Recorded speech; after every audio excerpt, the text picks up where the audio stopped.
My name is Carmen Salinas. I am 28 years old, and for the past 7 years, I believed I was secure. After my parents died in a car accident while I was still in college, my Uncle Robert and Aunt Elaine took me in immediately. Their daughter, Naomi, was only 3 years older than me. Even so, we became close enough that she felt like a sister. We shared clothes, personal conversations, and quiet late-night talks on the porch once the house had settled into silence. When people asked about her, I usually said she was my sister. It felt easier and more accurate. Their home became my support system during the hardest period of my life. Over time, it stopped feeling like their place and began to feel like mine as well. I cooked meals there, I helped pay bills, I fixed things when they broke. I was present. I believed that effort mattered. Last week, everything shifted. I finally received the job offer I had been working toward for months, a senior analyst position at a tech company, paying $92,000 a year plus benefits. It was the kind of email that makes your hand shake as you read it. It felt like proof that the years of grief and exhaustion had led somewhere meaningful. Uncle Robert insisted on celebrating properly. He wanted a real family dinner. Even Naomi came home early from work, which was rare. Her husband Ethan sat beside her, unusually quiet, his hand resting on her knee as if he were protecting something delicate. The table was full. Wine glasses clinked, laughter filled the room. For the first time in years, it felt like my life was finally coming together. Then Ethan cleared his throat. He said he had an announcement as well. Naomi smiled nervously as he squeezed her hand. He announced that she was pregnant. The room erupted. Naomi gasped and laughed through tears. Uncle Robert stood up so fast he nearly knocked over his chair. Aunt Elaine cried openly, already talking about baby clothes and nursery ideas. I was genuinely happy for them. I truly was. I found myself imagining being the supportive aunt, the one who showed up for birthdays, helped out, and made things easier when life became overwhelming. The celebration continued for a few more minutes. Then Ethan spoke again. He said there was something else that needed to be discussed. The room grew quiet. He looked directly at me. He explained calmly that now Naomi was pregnant, it was time for me to find my own place. For a moment, I honestly thought he was joking. I laughed and asked what he meant. I said the house was large and that we could rearrange things if needed. Ethan did not smile. He said that when the baby arrived, they would need privacy and space for their immediate family. That phrase landed heavily. Naomi did not look at me at all. Ethan continued, pointing out that I now had a good job and could afford to move out. My chest tightened. I told him quietly that I was not an outsider and that I was family. Ethan shook his head as if correcting someone who did not understand. He said that when Naomi was recovering, breastfeeding, and vulnerable, it would not be appropriate to have someone outside the family in the house. Outside the family. After 7 years of shared holidays, birthdays, late nights, and support, I had suddenly become someone who had stayed too long. Naomi finally spoke. Her voice was hesitant but firm. She said they had been discussing this for months and that it was uncomfortable explaining to others why I still lived there. That was when it became clear. This was not about the baby or privacy. It was about me becoming inconvenient. As I looked around the table at the dishes I had washed, the walls I had helped paint, and the people I had quietly supported, I realized something that sent a cold shock through me. They had no idea whose house they were sitting in. The silence afterwards was heavy. Uncle Robert's jaw tightened. Aunt Elaine folded her hands in her lap, staring at the table. Naomi finally looked at me, confusion crossing her face. She asked what I meant.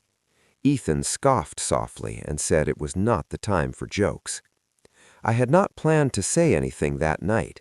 I wanted to let emotions settle and talk privately later. but something inside me gave way, not loudly or dramatically, but quietly, like a final thread snapping. I took a slow breath and began. I said that the day after my parents' funeral, Uncle Robert gave me an envelope. He lifted his head, knowing what was coming. I explained that inside the envelope were every check I had written to help cover living expenses while I was in college, 14 months' worth, totaling $76,500. None of the checks had been cashed. Aunt Elaine's eyes filled with tears. Ethan frowned and asked what that had to do with anything. I said it had everything to do with it. I explained that Uncle Robert told me they couldn't accept money for taking in family, but they knew I needed to feel like I was contributing, so they let me write the checks and quietly saved the money for me. Naomi had gone pale. I continued, explaining that that money became the down payment on the house. Ethan laughed shortly and said it was not funny. I told him I was not finished. My hands were shaking, but I kept going. I explained that my parents' life insurance paid out $4 million, and the house had been purchased outright for $275,000. Every utility bill, every tax payment, and every repair over the past 7 years, including the roof, plumbing, and HVAC, had been paid using accounts my parents left to me. The room felt unsteady. Ethan turned to Uncle Robert and asked if it was true. Uncle Robert hesitated, then nodded and said it was. He confirmed that I owned the house. Naomi stood up abruptly, her chair scraping against the floor. She whispered that she had never been told. She said she did not know. I told her softly that I never made it an issue. I said we were family, and I didn't believe ownership mattered. Ethan stared at me, shock turning into embarrassment, then anger.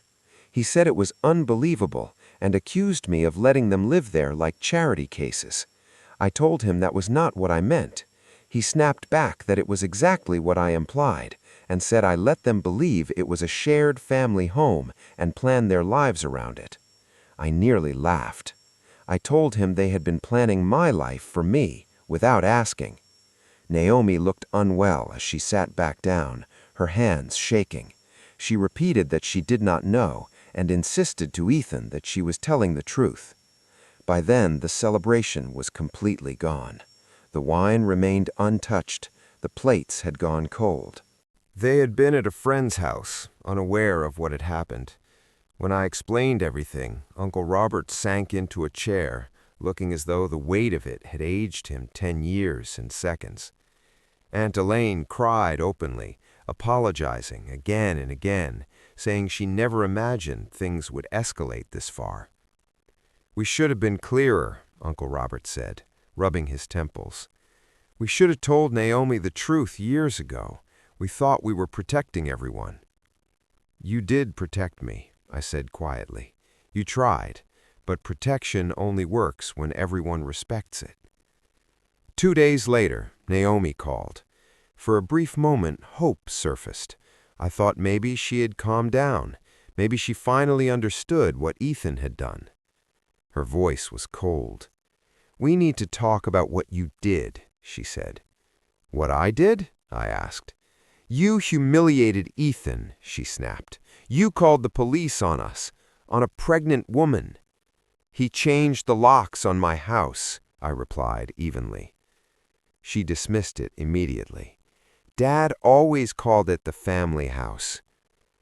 "When I reminded you that I bought it with my parents' insurance money," I continued, "you didn't dispute that. You said I was selfish." There was a pause. Then her voice hardened. "You didn't have to throw us out like criminals." "I didn't throw you out," I said. "Ethan did when he broke the law." She exhaled sharply.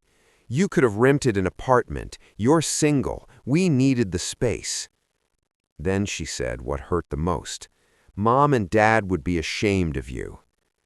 The words cut deeper than anything Ethan had said. My hands shook, but I kept my voice steady. "My parents taught me not to confuse love with erasing myself," I said. "They taught me boundaries." She laughed bitterly. Real family doesn't keep score. The only record I've kept, I said, is every time my generosity was treated like obligation. She hung up.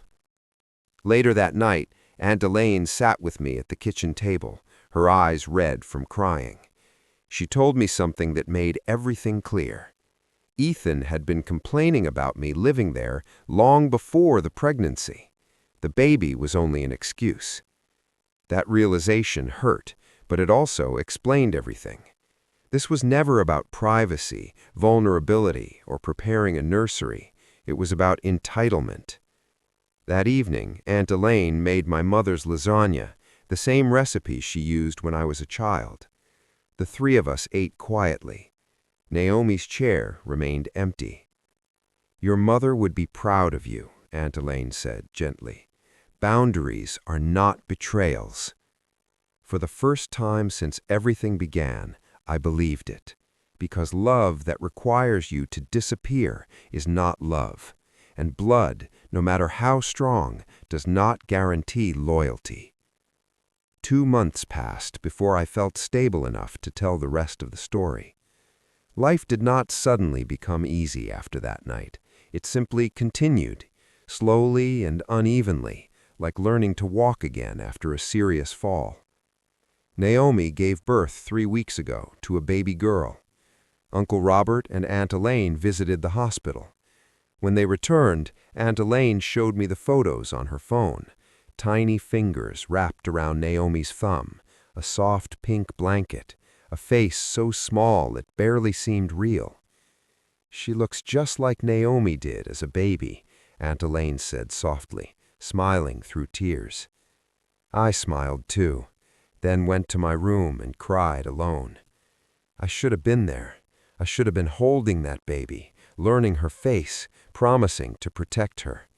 Instead, I was the family member no one mentioned. Naomi sent me a message after the birth. 3 words: "She's here, healthy." No photo, no name, no invitation.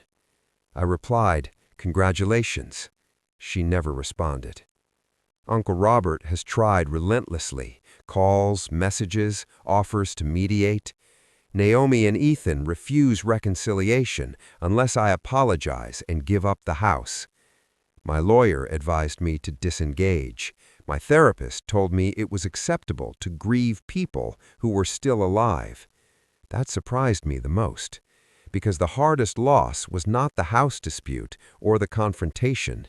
It was grieving the sister I believed I had and the future I imagined for 7 years. Life continued anyway. Work has been going well, better than expected. There has been discussion of a promotion. I have started forming friendships that are not based on obligation.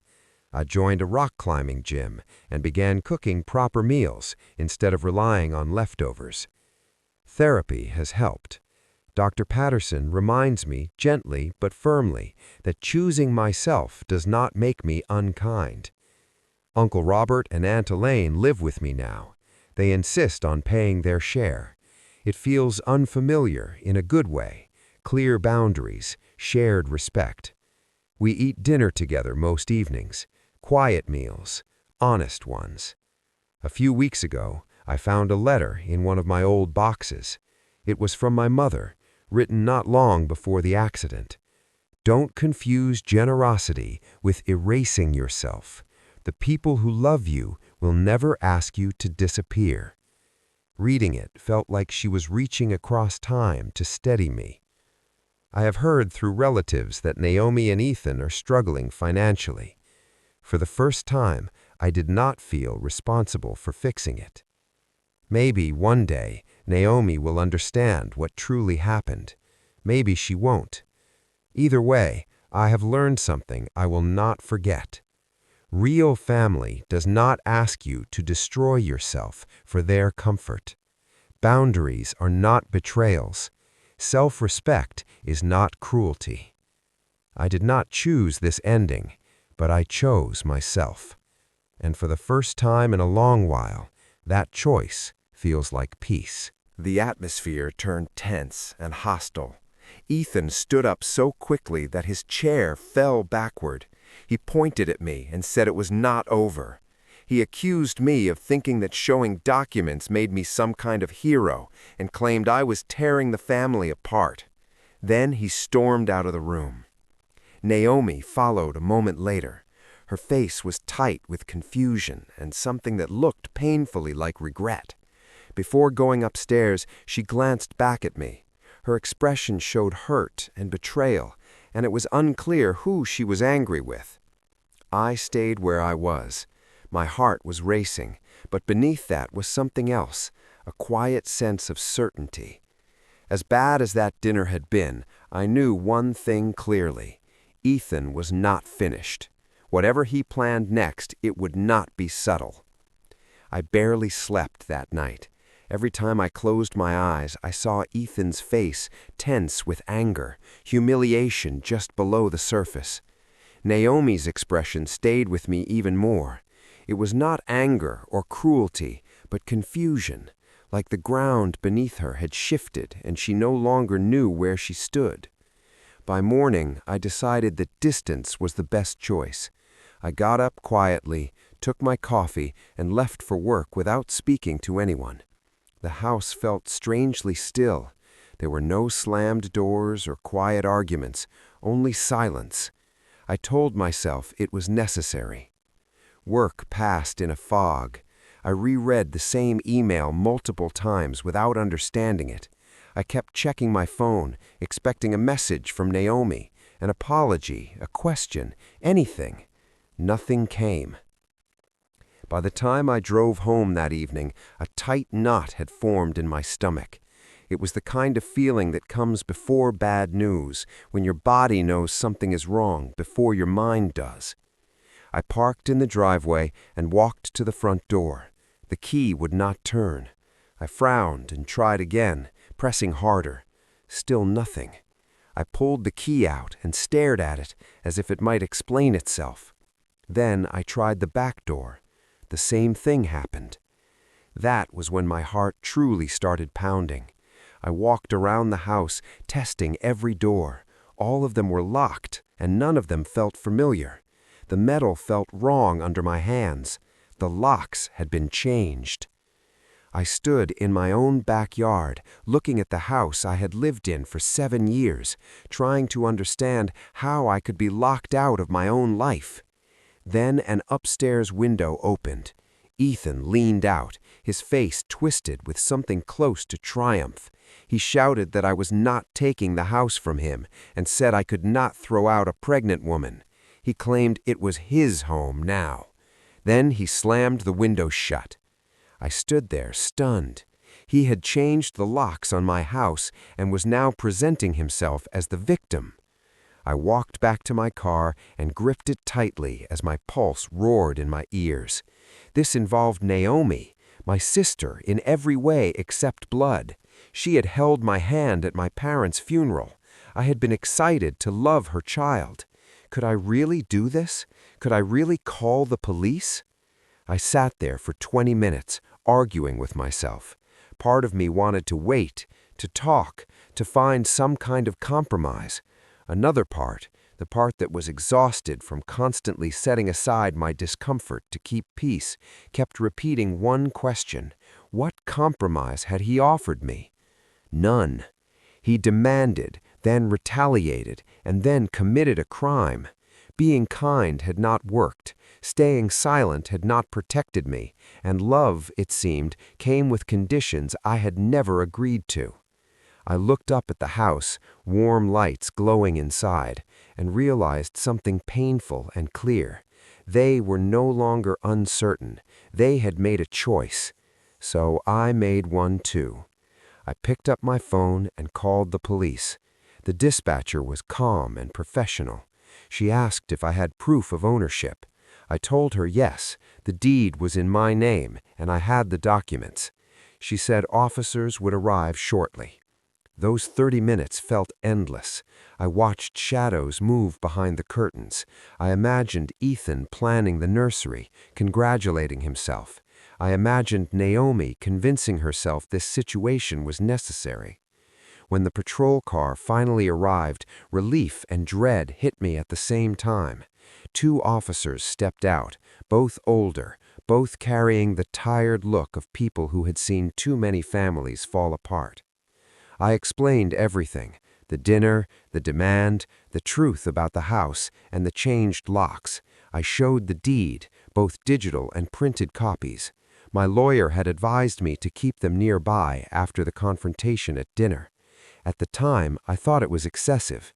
Now I was grateful. The officers exchanged a look. One of them said they would speak to the occupants. They knocked firmly. Ethan opened the door.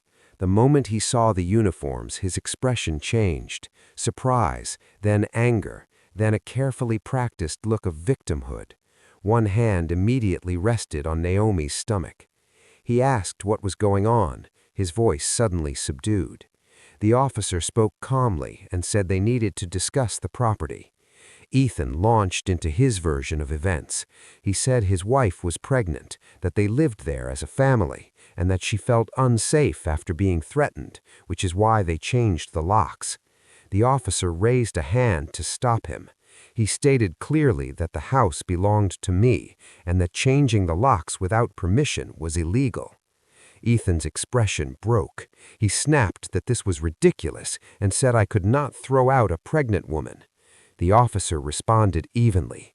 He said Ethan had two options: unlock the door and leave voluntarily, or be arrested for trespassing.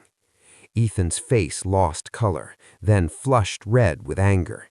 He looked at me with open hostility and told me I would regret it. I did not respond. 10 minutes later, he came downstairs with a suitcase. Naomi followed. Her eyes were red, and her face looked broken. She tried to speak to me. I told her gently that it was not the time. They left. The locksmith arrived shortly afterwards. New locks were installed. New keys were issued. As one of the officers prepared to leave, he paused and said family disputes were always the hardest. He added that sometimes the people who love you the most can cause the most harm, and that I had done the right thing. That night, I lay in my bed, in my house, staring at the ceiling. I felt sick. I felt guilty. I felt heartbroken, but I did not feel wrong. For the first time, I understood something I wished I had learned earlier. Being family doesn't mean giving up your rights, and love does not require you to erase yourself. The house felt too quiet after they left, not calm, just empty, like a soundproof room where every thought echoes back distorted.